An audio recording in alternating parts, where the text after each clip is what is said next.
Ding dong, ding dong, ding dong, ding, ding dong, ding dong, ding dong, ding dong, ding, ding dong. Silver and gold, silver and gold. Everyone wishes for silver and gold. How do you measure its worth? Just by the pleasure it gives here on earth.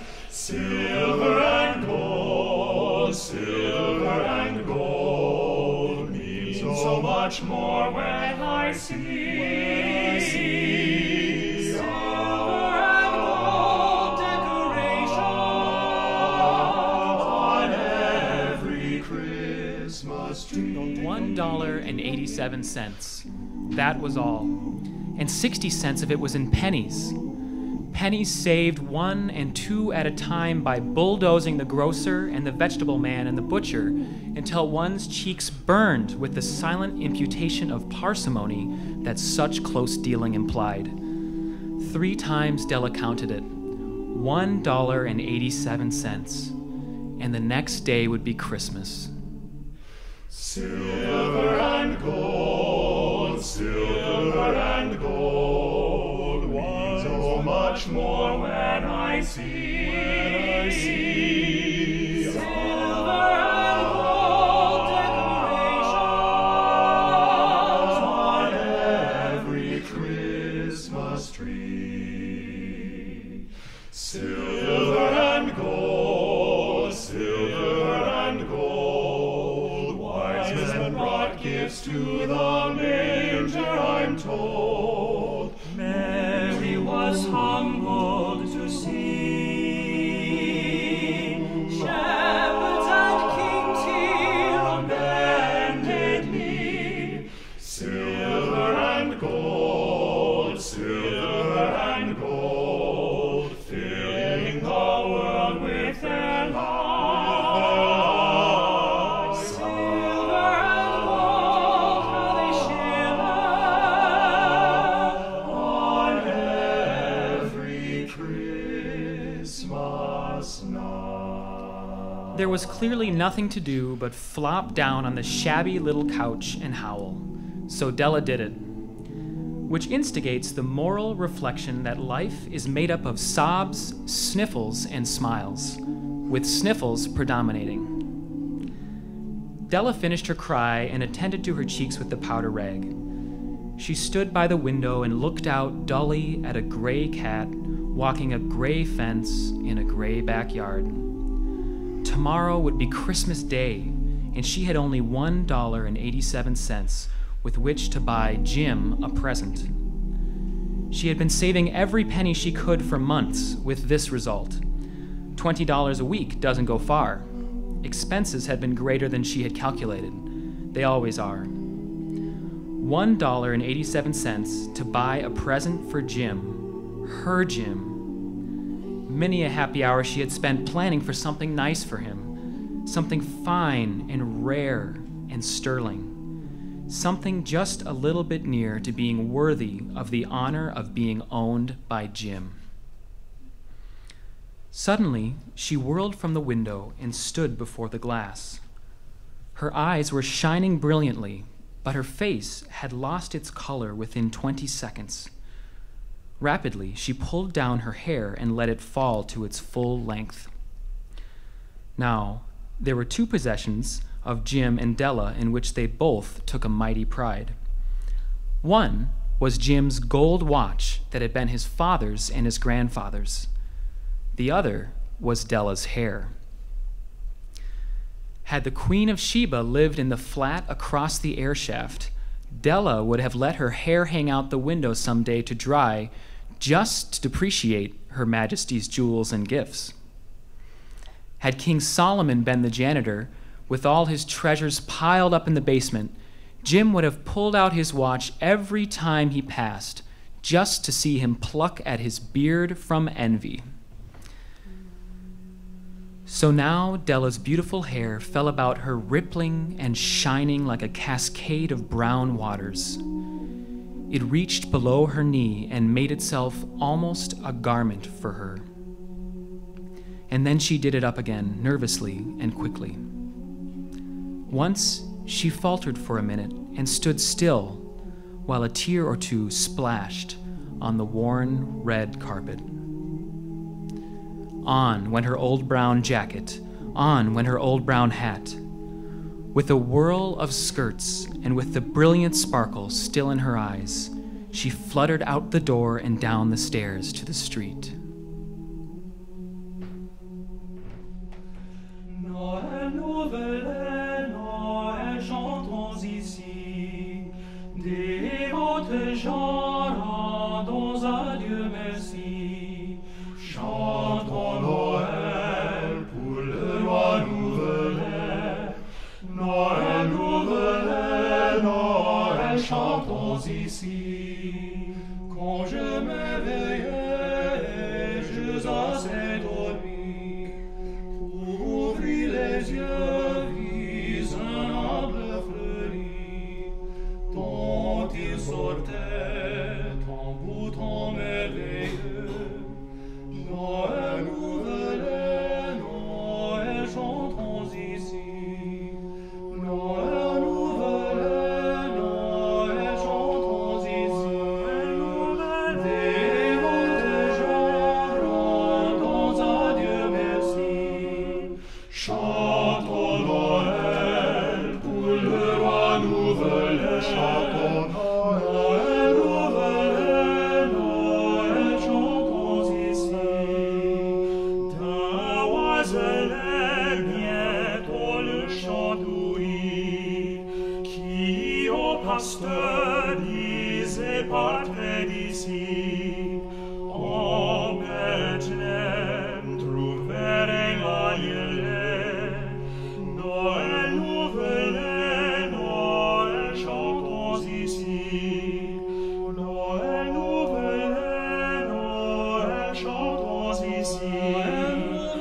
Dévotes gens, rendons à Dieu merci. Chantons Noël pour le roi nouvelet. Chantons Noël, nouvelle, Noël, chantons ici.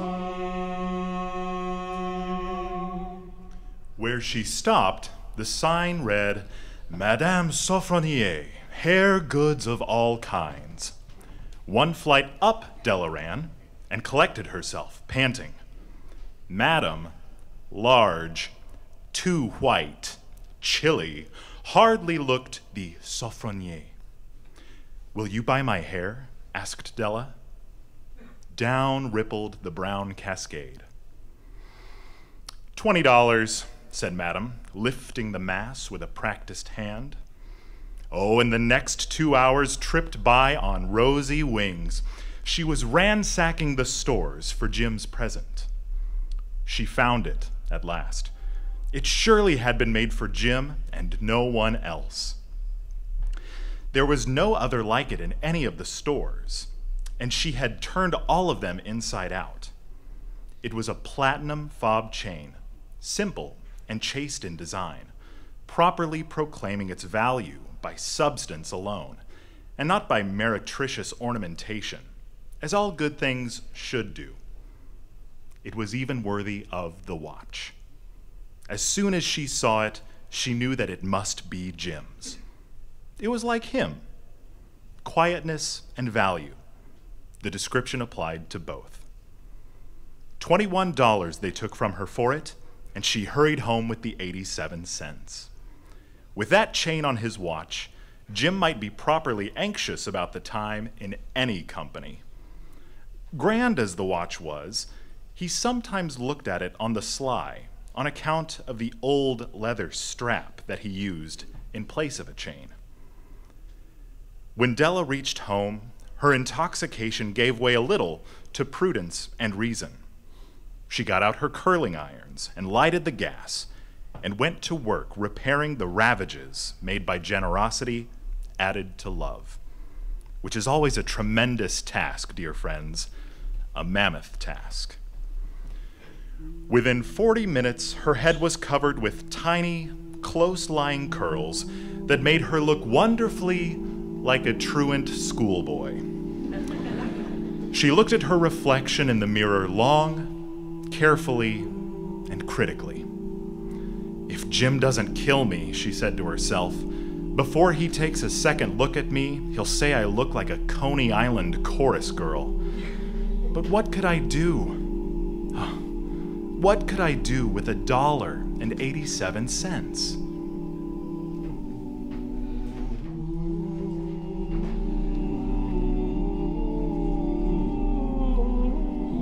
In the bleak midwinter,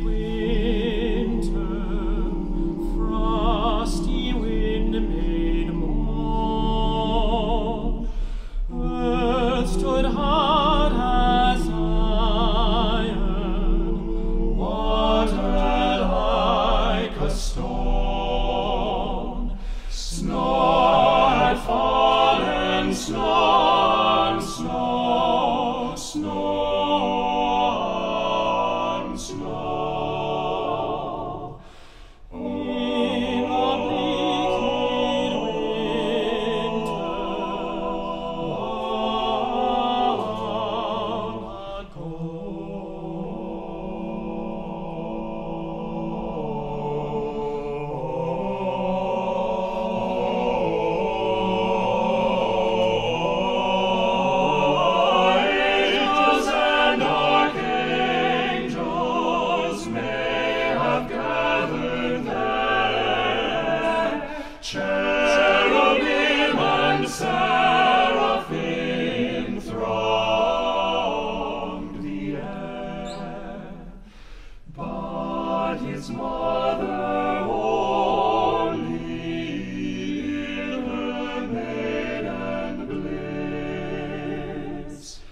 Worship the beloved with a kiss.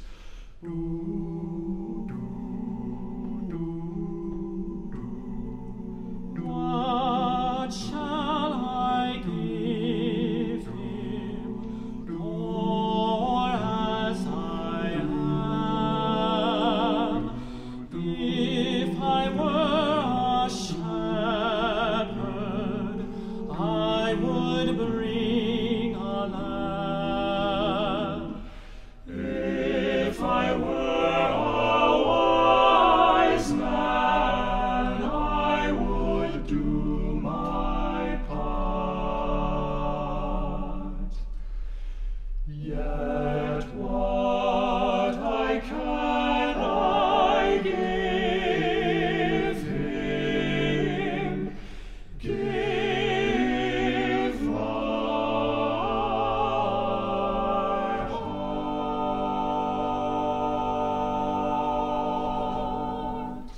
At 7 o'clock, the coffee was made and the frying pan was on the back of the stove, hot and ready to cook the chops. Suddenly, she heard his step on the stair, away down on the first step, and she turned white for just a moment. She whispered, "Please, God, make him think I am still pretty." The door opened and Jim stepped in and closed it. He looked thin and very serious.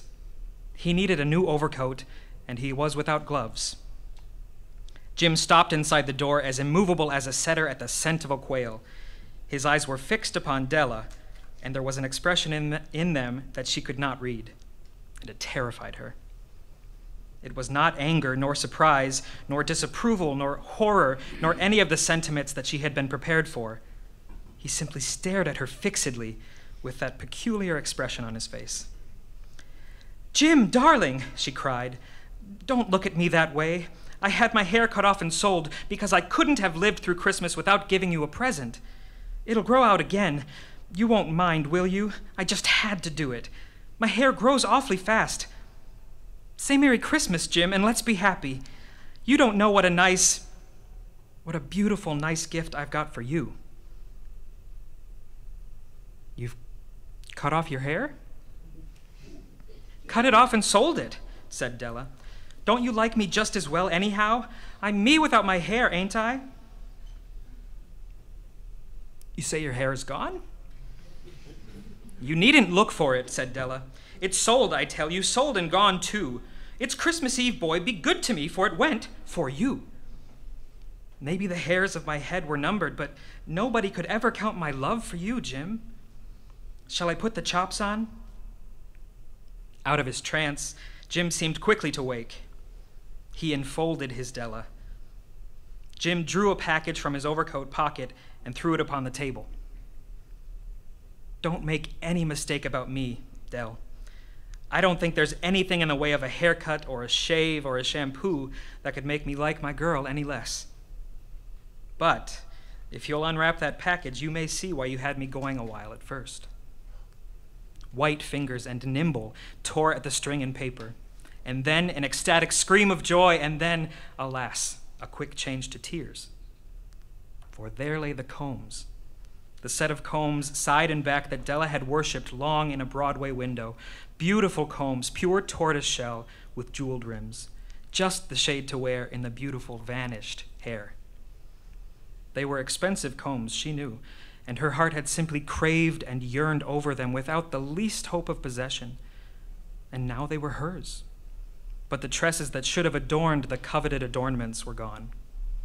But she hugged them to her bosom, and at length she was able to look up with dim eyes and a smile and say, "My hair grows so fast, Jim." Lo, how a rose a-blooming from tender stem hath sprung, of Jesse's lineage coming, as men of old have sung. It came a floweret bright amid the cold of winter, when half spent Then Della leaped up like a little singed cat and cried, "Oh, oh!" Jim had not yet seen his beautiful present. She held it out to him eagerly upon her open palm. The dull, precious metal seemed to flash with a reflection of her bright and ardent spirit. "Isn't it a dandy, Jim? I hunted all over town to find it. You'll have to look at the time 100 times a day now. Give me your watch. I want to see how it looks on it." Instead of obeying, Jim tumbled down on the couch and put his hands under the back of his head and smiled. "Dell," he said, "let's put our Christmas presents away and keep them a while. They're too nice to use just at present." "I sold the watch to get the money to buy your combs. And now suppose we put the chops on."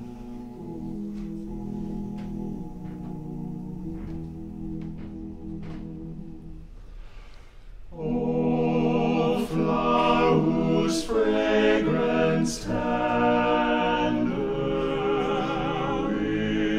with sweetness fills the air, dispel with glorious splendor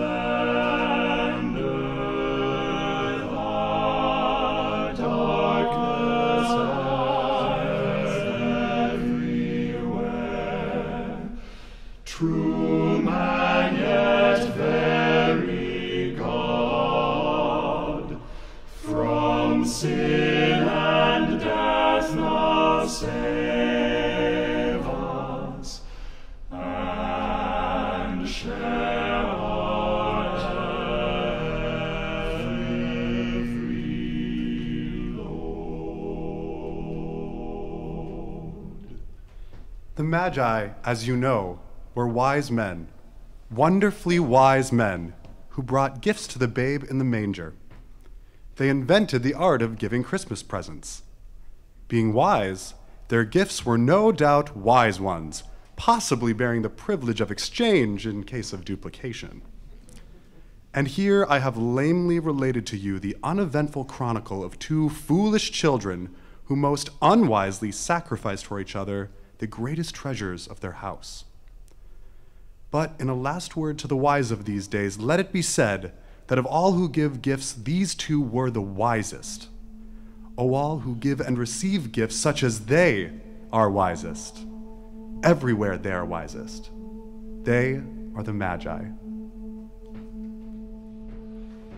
Who knocks tonight, stone legs? So he reporters said.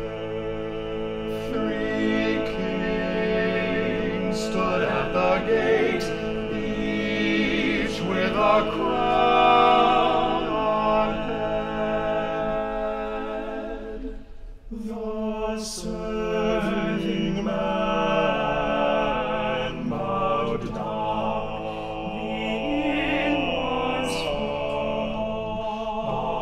bowed down. Said he, in all this town is no fit place for you.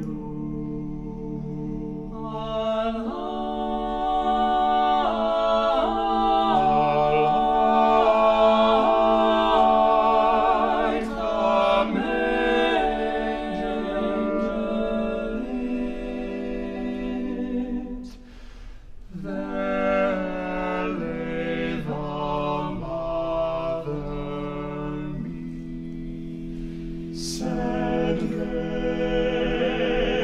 this place is fit. He